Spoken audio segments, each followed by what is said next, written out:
Hello, everyone, and thanks for tuning in. I'm Amanda Ziadeh with WashingtonExec, and today I'm joined by a member of government and industry to discuss climate change, mitigation, adaptation, and optimization.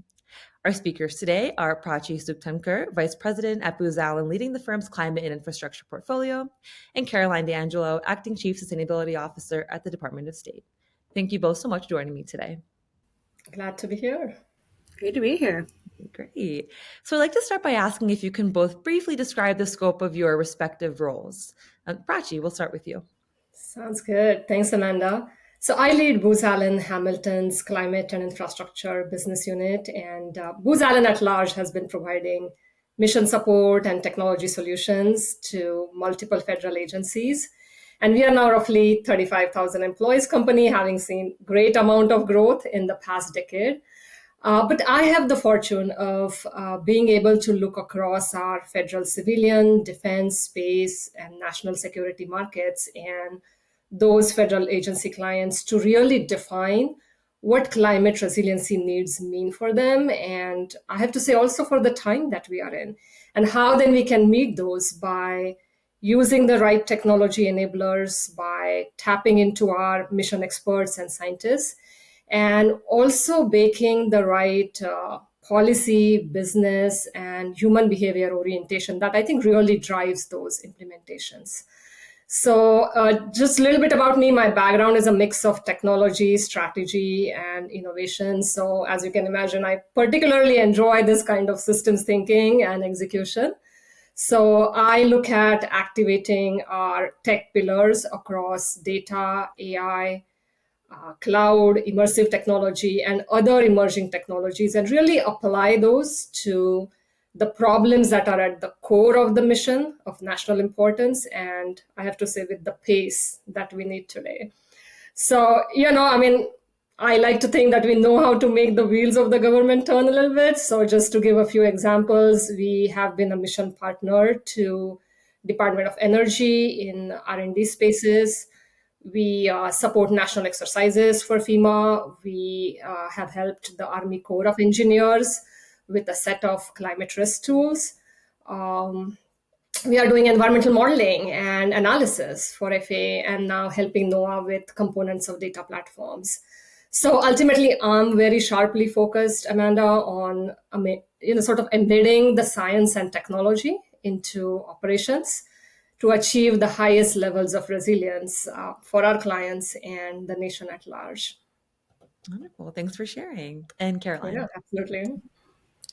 Well, thanks for having me. And I am the Acting Chief Sustainability Officer at the Department of State. A lot of people might be familiar with the Department of State for getting your visas or getting your passports. And there's a lot of things that go on in addition to that. So we have embassies and consulates in nearly every city in the world. And we do a lot of diplomatic engagement. We work with our country partners on building different things. And so my job is pretty fun because it's a wide range of activity. So we have 22,000 real estate assets around the world, 90,000 employees, 14,000 vehicles, and a supply chain that literally goes everywhere. So when we look at climate change, my day could be thinking about there's a flood at a consulate, which happens more than you think. And, we need to move our people. We need to shut down operations. We need to think about how do we replace this in a better way to, this supply chain item is off the market. And now we got to figure out a different way to do business. I also think about mitigation. So how can we reduce the amount of greenhouse gases and air pollution that we produce? And I do it, because I am an environmentalist at heart, but also because we do around the world lead negotiations for climate change action. And so we want to walk the talk. We want to lead by example. And the Biden-Harris administration has been really leading in on this area, and they have charged all federal agencies to lead by example on sustainability and on climate resilience, like Prachi was talking about. So it's a wide-ranging portfolio, which means every day is different. And so my role is really coordinating across the agency, upskilling where we can, whether on my team or in other teams. We serve as internal consultants within the department. So, a lot of this stuff is new. We just don't know how to do it. So we got to kind of think about how do we do this now. And then we are the liaison to the White House and to interagency. Then I also work with my counterparts around the world, so other sustainability professionals in foreign ministries across the world. So great to have this chat. Awesome. Great. Well, thank you both so much for helping us understand a bit more about what you do. So to kind of set the stage, I wanted to also start with another big question, mostly about the most pressing climate change or climate challenges that the U.S. federal agencies are facing today, and how these climate change mitigation adaptation initiatives play a role into those challenges. So Prachi, we'll start with you. Yeah, that sounds good. So yes, you said it's a big problem, right? It's an important question. And I have to say, as they say with really wicked problems, if you can really define the problem space well with all of its nuances, then they say you are almost staring at the solution. So I'm not going to claim that I can speak to sort of the totality of the problem space. It's fairly complex. But certainly happy to share a few things that have been on my mind, right? So I think even though the core challenges around increased greenhouse gas emissions, the social justice aspect of it, they have been around and they have been brewing for the last many decades. But it feels like now, in the past few years, we've really reached an inflection point of sorts where we have the extreme weather events with billions of dollars of damage and loss of life in some cases, such as the recent examples of the hurricanes here on the East Coast. Everyone is now mobilizing around extreme heat and its impact. And I'm sure, Caroline, you're having to deal with that and think around that right around the globe. The insurance industry is making some hard choices here, and there is an interesting equation unfolding. And as much as the agencies are having to be about sort of the here and now, I think there are some long range trends also. So we talk about clean energy transition. Commercial Earth observation satellites are being launched and sensor data, which has direct implications on our deeper understanding of what's going on right here on Earth. And then you combine that with sort of like resource security, if it's food, water, energy, the climate migration patterns. So, how does the nation continue to maintain independence and advantage, all while protecting properties, health, and lives? And so there are, of course, some deep intersections with climate here. And you can see that some of that is laid out even in the recent climate resiliency and security framework that was published by the White House. So I think on the backdrop of this, I just want to talk about two specific challenges, partly because I also think that they provide significant opportunities, right? You say challenge, the other side of that is opportunities. So first is, I think, redefining and recasting what climate action, resilience, sustainability means and what is at stake here. So everything I spoke about can be reduced and simplified to how actually this is an economic, health, and national security imperative. And hopefully that's going to allow to activate and mobilize additional frameworks, techniques, technologies, right? And they become the big needle movers. The second thing that I think is just a little bit more tactical is that, look, we have a lot of data that to me is really key to understanding our natural and built environments around us, being able to predict and forecast and plan well, think around the different scenarios, and then use those to build the future that we want, right? And so I've been in this space of everything data strategy, management, big data for last many, many years, right? And it almost feels like we are having similar, if not exactly the same conversations over and over. So what's really missing? Like, why aren't we fully unlocking and unleashing the power of data? Is it too many data sets, antiquated systems, not being able to see true user adoption, right? There are many different facets around it, even as simple as having a shared vocabulary between the different stakeholders. So we really need to rally around some of the barriers as much as we push the solutions hard, right? And I think that there are some real opportunities here. And so I'm pretty passionate about this particular area. All right, thanks for sharing. And Caroline, same question about those pressing challenges that federal agencies are facing when it comes to climate. But I also want to know if you can dive a little bit into climate risk and how you're addressing that as well. Sure. Well, Prachi, also a big fan of data over here. And Uh-huh. I think it's really interesting that the data that we have, and you mentioned science when you introduced yourself, the science is so important, but sometimes the science is really hard for, people who are doing other things to get. I'm a climate nerd and I sometimes have trouble grasping what we're talking about. So, for example, when we're talking about climate risk, we just did an analysis of all of our facilities overseas, our major supply chain, and our major mission. So, what are our essential functions overseas to see how climate hazards like sea level rise, flooding, wildfire, how that would impact our operation. And it's not great. There's a lot of things that are going to happen over the next 30 to 70 years. But when we talk about the impacts, there is specific language that we use as scientists. So we say something like the likelihood of the increase of maximum heat days. But that doesn't resonate with an executive who's saying, what does that mean? What do I need to do? So that's a lot of my time is translating. And it's really interesting because we have to get into an uncomfortable space of predicting when we do not have all the data. So overseas, we have a lot less data than we do in the United States, where we have really good, land use change. We have the near Earth satellites. We have, actual ground measurements. So we have a lot of data that we can make really great predictive predictions with at a very small scale,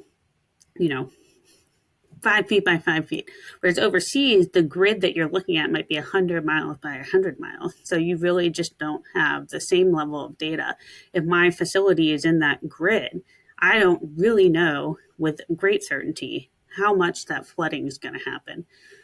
So there's just a really interesting part of data where we're so close, I agree, we've been having the same conversations over and over again, and we're getting closer and closer, and I can see it, but we still need a little bit more translation to make climate change, both mitigation and risk mitigation, into executive level speak, I think. So for us, this is the most pressing climate challenge is how are we going to deal with the impacts of climate change? Because we already are seeing it. I mean, we're getting millions and millions of dollars of impact. We have flooded facilities. We have to move facilities because the sea level is rising. We are seeing the more extreme and more frequent storm. And this is because we're in every environment around the world. We have facilities everywhere. And so there's the operational side, which is literally we're not going to be able to operate if we don't have a functioning building or if our data center goes offline. But there's also this other part of what we do, which is foreign assistance, helping other government, helping other communities, helping refugees. And, with the security the security impacts of climate change, we know that there's going to be millions and millions of people who are going to be displaced. So there's that part too, where we just have to prepare as a nation for what that means for security globally. So we released this climate adaptation and resilience plan, and that was a whole of agency effort, which is great. And we're continuing to move forward on how do we integrate climate risks into everything we do. And, I mentioned this data piece. People want to help, everybody wants to be engaged, but we just don't know what it means at certain times. So that is something I spend a lot of time dealing with.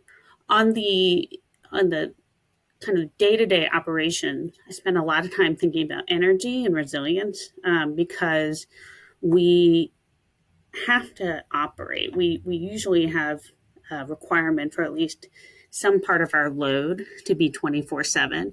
And right now there's a lot of diesel generation, but I would like to move away from that because it's very dirty and it emits a lot of carbon, and it's not a great look, if we're burning diesel burning diesel, but then telling people we want to mitigate climate change. So that's something I spend a lot of time dealing with. In a lot of areas, it is, in fact, more cost effective to invest in solar and batteries on site, but it's a life cycle cost. And that's not something that at the government we're particularly good at with dealing with operational cost because of how our budgets work. A lot of our budgets are one-year budget. And this idea of a longer term payback can be really difficult. It's a change in business. One of the things that the White House and the Congress have been signaling for years that they want agencies to do is to use private financing for these types of things via performance contracts. It's really difficult because it's a different way of doing business. It's creating a return on investment over a decade, 2 decades, and that's just different than how State Department does or how any federal agency does business. But it's critical if we're thinking about how can we change how we operate to be more agile and resilient in the face of climate change. So Prachi, you mentioned insurance. We don't really have that because we're a federal agency, but at the same time, we need to be thinking about that in the same way of this long-term impact. Yeah, absolutely. And I think, Caroline, what you're touching on is the economic equation of some of this, right? And I even wanted to go back to your comment around communications because we see that all the time. There is, the community of scientists and operators and technologists and designers, and it feels like, the languages are different. And so, how do we sort of bridge some of those gaps? How do we do the translation? And then more and more, I'll say it, like, how do we make sure, the misinformation aspect of that is contained? And the more I think about it, as much as it is about communication, it's also about thinking around how is the community processing all of this? So there are just so many different facets. I'm not, deeply involved in the communication aspect for sure right now, but I keep saying that needs to be my side career or something. So if you're up for it, do let me know. Would love to learn more around that. Yeah, it seems like the range and the scope of these challenges is so wide. I'm sure there isn't, one or a couple ways of tackling them. I'm sure they all need to be addressed in their own specific way. But are there some modernization efforts that you're working on to address perhaps some of the challenges and support mitigation and adaptation? Prachi? Okay. Look, our list is long, right? And I say sometimes our aspirations are even longer and bolder, but I'm sure that resonates with you, Caroline. We are definitely deep into modernizing data platforms. Again, I'll pull the data thread here a little bit, and all differentiated flavors of it that really help with stakeholder adoption, help them get there faster. That includes, yes, leveraging the power of cloud, but also thinking of security upfront. It's truly democratizing the data so it can be used by, again, those multiple stakeholders, right? When we talk about communication, implicit to that is a number of different stakeholders, from not just data scientists, but citizen scientists to public. And so another area there is also shifting the appropriate workloads into cloud, and some hybrid flavors of that, if you think of it more, again, from the point of view of scientific computing. So this is something, my teams, they do day in and day out for multiple agencies. So now we are able to routinely use some of those reusable components and techniques. And then we also have a deep pool of talent that spans that data strategy, management, big data engineering, AI, that we like to effectively deploy and train them for those skill sets. So as a quick nugget, like our AI training series is actually pretty popular, and we give out badges and everything. Like I have 2 badges now, I'm on to my 3rd one, etc. And then as a company, we also excel in building mission critical systems. Think of the alerting and other things that are required, right, with high availability and resilience. And now, of course, I'm speaking more from the IT terminology here when I say resilience. So that's at the IT infrastructure level. And we are looking on how can we apply those in the broader climate and built infrastructure context. All right, makes sense. And Caroline. For us, some of the same themes. We have a long-standing modernization effort broadly at the State Department. In 2021, there were several executive orders targeted at modernizing federal agency operations overall, and then especially the State Department. So Secretary Blinken has been leading what he calls the modernization agenda, which is really fantastic because we have a lot of things that we can just change and realign how we do business, and it will help the environment. So, for example, we're adjusting our internal business operation. One thing that we did overseas was that our utility budget was decentralized. And so that makes it really difficult to buy 100% clean electricity overseas, or buy energy strategically even. So with the last 2 years, we've been centralizing that budget. And now our business incentives are aligned for energy efficiency. They're aligned for using renewable energy on-site and off-site. That just wasn't the case before. It's not that anybody didn't want to do it. It's just the incentives weren't there. So those types of modernization efforts may seem small, but they're really the bread and butter, I think, of an organization's approach to sustainability, approach to climate risk mitigation, because we need to do that. We need to remove internal hurdles so that people can make the right choices without having to think too much about it. So that's one thing. On the more kind of, what you would actually think about with modernization, we've done our first greenhouse gas inventory, which has been transformational because it's really helped underscore both our data challenges as an organization and look at data in a different way. Find analysis that is maybe outside the scope of any one office, but when you pull it all together, you can find these really interesting trends of where are our most carbon intensive activities. And for a lot of people, they thought that business travel would be our biggest. And it is big. We're diplomats. We travel everywhere, and it's really important that we are there in person. And it is big, but actually the biggest thing that we have that we can use to drive down our emissions is scope 2, which is our electricity consumption. So that is a really great way to help kind of bust myths or get people on board. Another thing is people often ask me about electric vehicles, which are very, very important, but they are a low part of our overall carbon footprint. So while we are doing EVs, and there's great reasons to use EVs even beyond reducing your carbon pollution, in many of the markets that we operate on, it's really hard to get fuel. So it can be good to get EVs anyway, even if you weren't interested in climate action. But while it's important, it's less important or less of a priority than that scope 2 for us. So it's really helped change how we operate.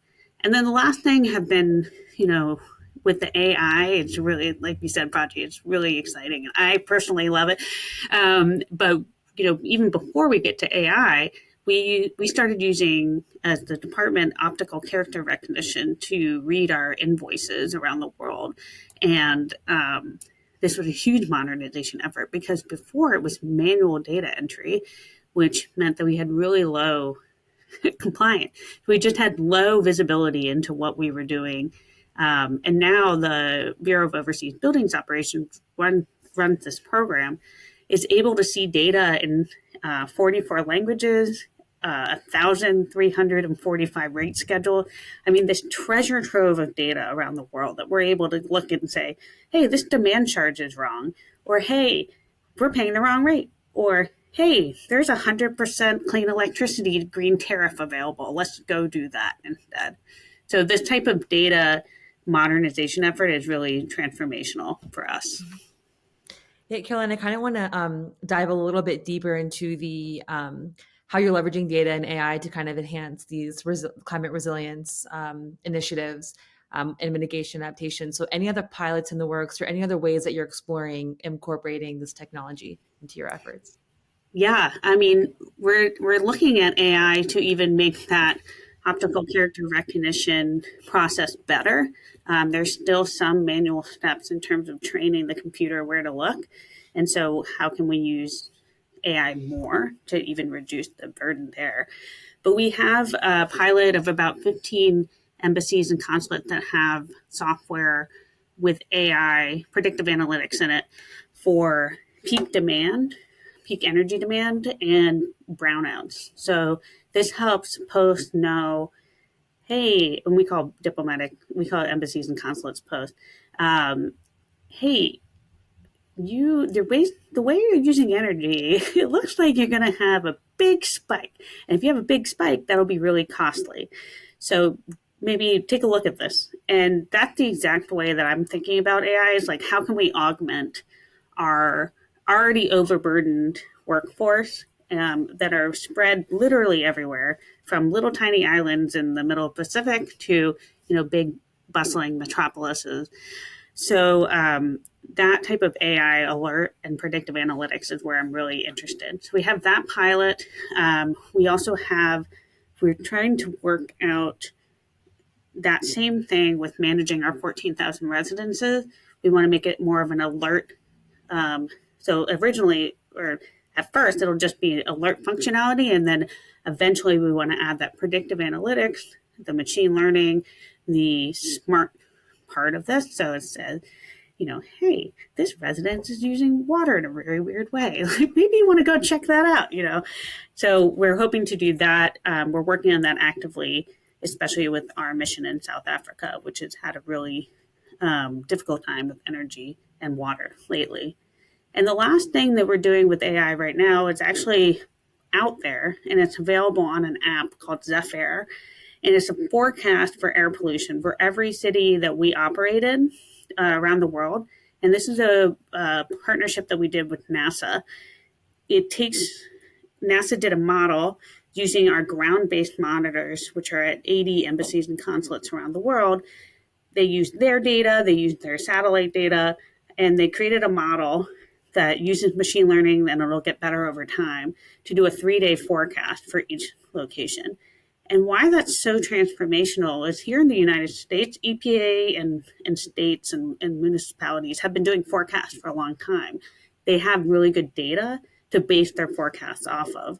In a lot of the countries that we operate in, there's only one monitor, and it's the one at the embassy. So the data that is not great in terms of getting there.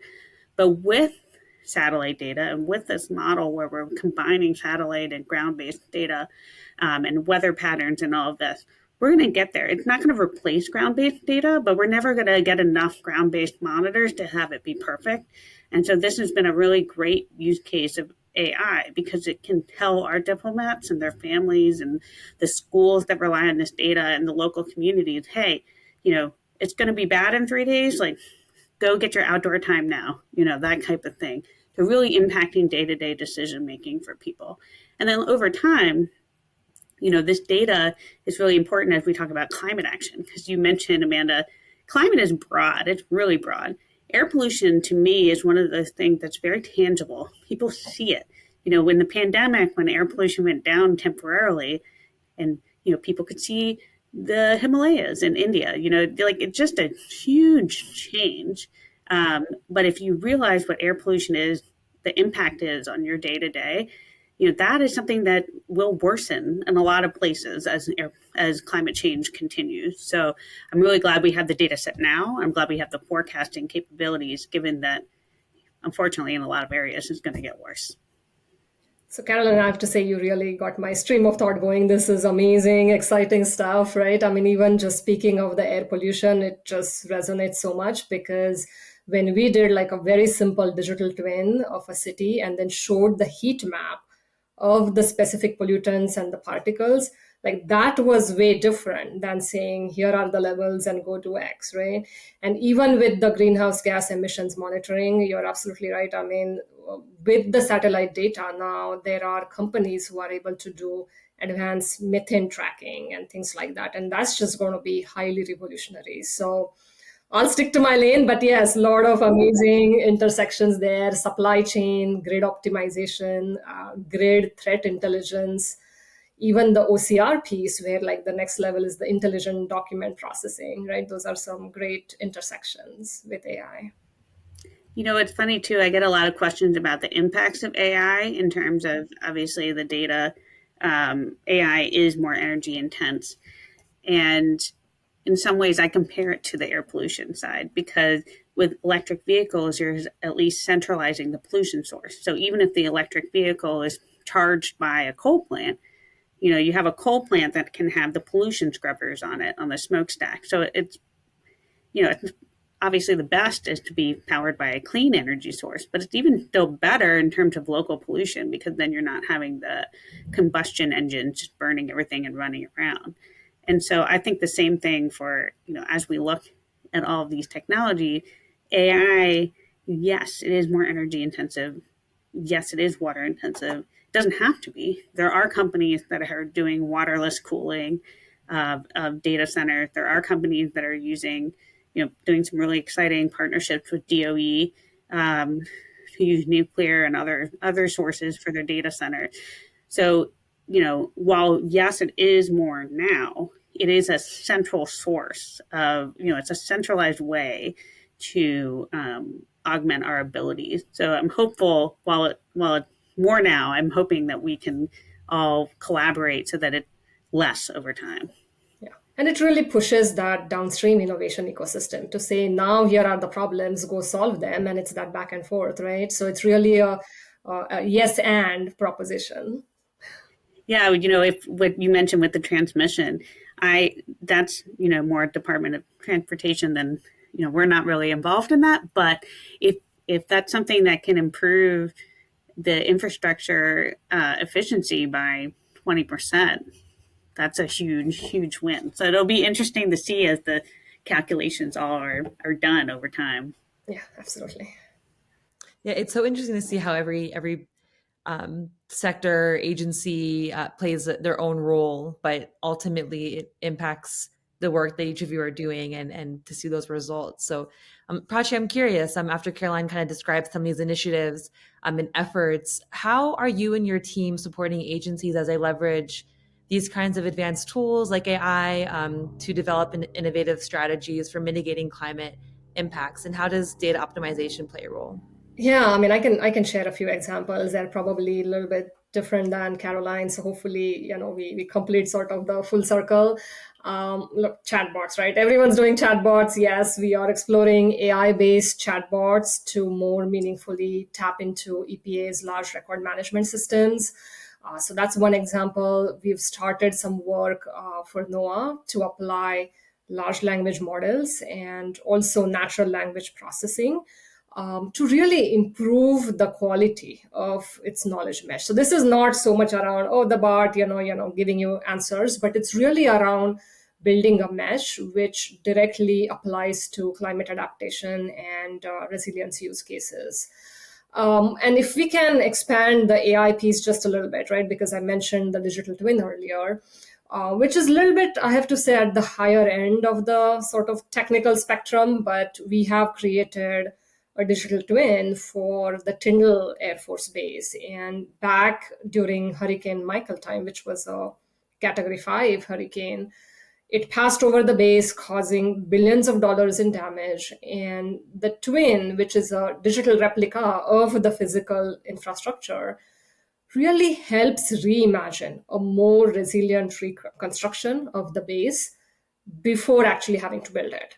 And to me, that's a perfect example of the cost optimization and savings that you can, get through that. But also just providing an increased alert context. It's, providing a good range of scenarios through simulations. We have like flood simulations and other things built into that.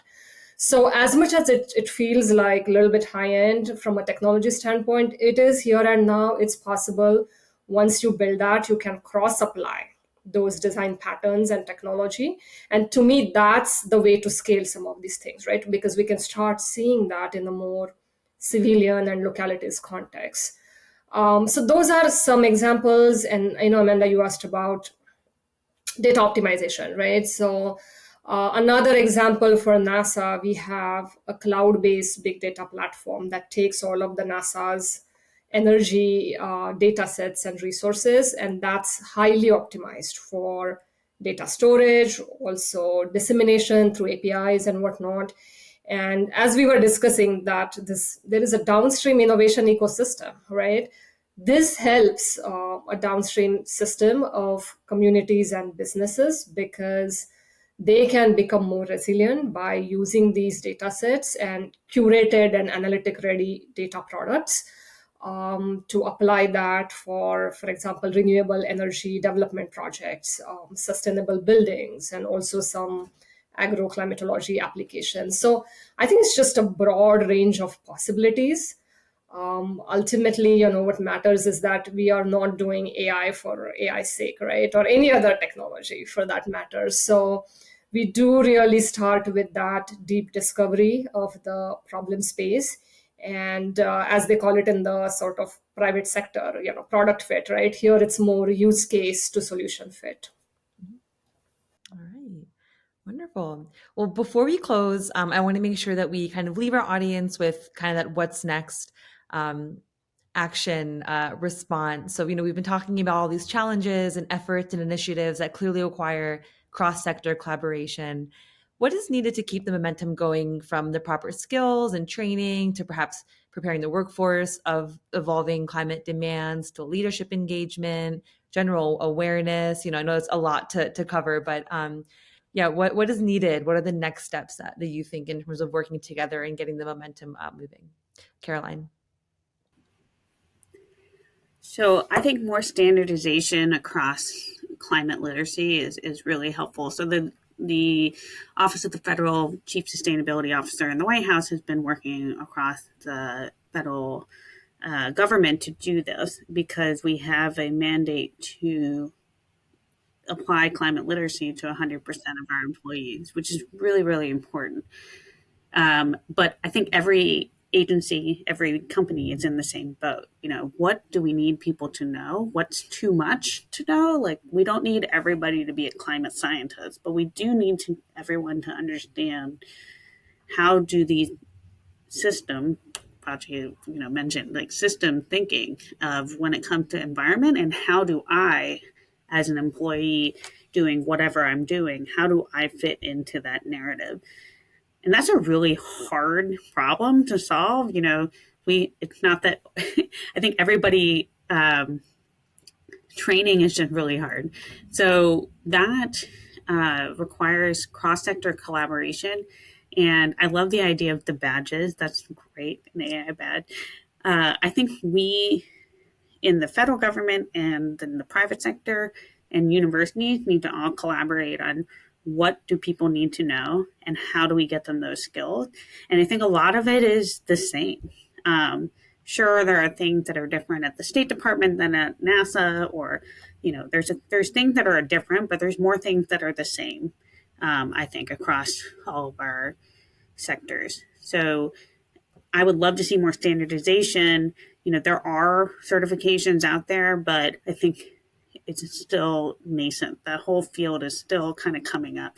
And then, of course, we have standardization across all of the reporting frameworks that are coming up. And I don't have to worry about that as much as in the federal government, but the more standardization that happens in the reporting framework, I think is better, because then it requires this standardization for the training. Like, what are we all talking about? Some people say ESG, some people say sustainability. We need to hopefully do less conversation about what are we talking about and actually about the problem, about the solution to the problem. The cross-sector collaboration, I think, also extends to interesting ways to partner to address specific climate solutions. So, for example, in Washington, D.C., we grabbed a couple of embassies together and pooled their energy demand and made an offsite solar farm to fuel the, or, for them. And any one of their loads was too low to warrant doing some sort of power purchase agreement. But together, they could do it. A lot of those embassies represented countries that had never done long-term contracting before for energy. So working through these very specific local projects have these global ramifications. And so I love, how much work there is at the city level out there, because it really helps with these sister cities and and of course I'm saying diplomacy is really important, because you share these best practices and take them to wherever you live. So that I think is really important. In my work, what I found really valuable is having those conversations with my peers at other foreign ministries. And then we have the U.S. government has the Greening Government Initiative and the Net Zero Governments Initiative. And that's us working with our counterparts to try to do the same thing. A lot of us have the same problems, same budget issues. We have a lot of the same problems that we can share a lot of the same solutions to. And even when it comes to when I'm looking at the electrification of my fleet, if I can align it with a city government or a national government's plan, all the better, So the more conversation, we need to be talking more with every type of stakeholder there is out there. All right. And Prachi, your thoughts? Yeah, first I have to say, Carolyn, I love those themes around literacy, standardization, the pooling, right? Maybe next step is microgrids or whatever. I think implicit to that, there is an underlying theme around optimization and prioritization, right? So I am seeing, Amanda, I think a phenomena where the science and regulatory agencies are more thinking and convening around the mission outcomes from the lens of the more operational counterparts, right? And the agencies that are more on the front line from preparedness and recovery perspective are thinking how they can be more proactive and not all the time reacting to extreme events and other disasters, right? So, and then to Caroline's point, the private sector is mobilizing in unprecedented ways. Yes, it's the clean data centers, it's AI in modeling and forecasting, you name it. So to me, that's actually a very, very overall positive theme and trend. And we need to continue to look at that from that, I call it the science to operation spectrum. How do we optimize that? How do we modernize it? To Caroline's point, how do we develop a shared vocabulary and language around it? And I say we almost need to collapse it so that information and decision making moves with the highest agility from left to right and back. So that's sort of like the bigger thing. And since you asked around more the workforce development aspects of it, look, again, we talk a lot about reskilling, upskilling, right? And there are a lot of efforts going on. And that's from the point of view of the workforce development, but also retention. I do think when we talk about climate sustainability, there is a very big dimension of the younger generation. They are digital natives who are passionate about making a difference. I see that in my own son. And they actually have highest levels of climate anxiety right now. And not all share a deeper sense of security and optimism. So again, this is one of those wicked problems where I don't have the perfect answer, but in my gut, I know that there has to be an equation where we help that generation realize their fullest potential. We try to think how they think, as difficult as that might be, and empathize more and understand what tools they work better with. So climate, sustainability, resilience, I think these are multi-generational problem spaces. And so I feel that, my generation, our generation owes it to them. All right, wonderful. And well, I know there are so many components to this conversation alone, and we could go on for much longer. So I so appreciate you both joining me today for breaking this down for us and sharing your thoughts. I appreciate it, and thank you for your time. Thanks for having us. This has been great. Thank you. Thank you.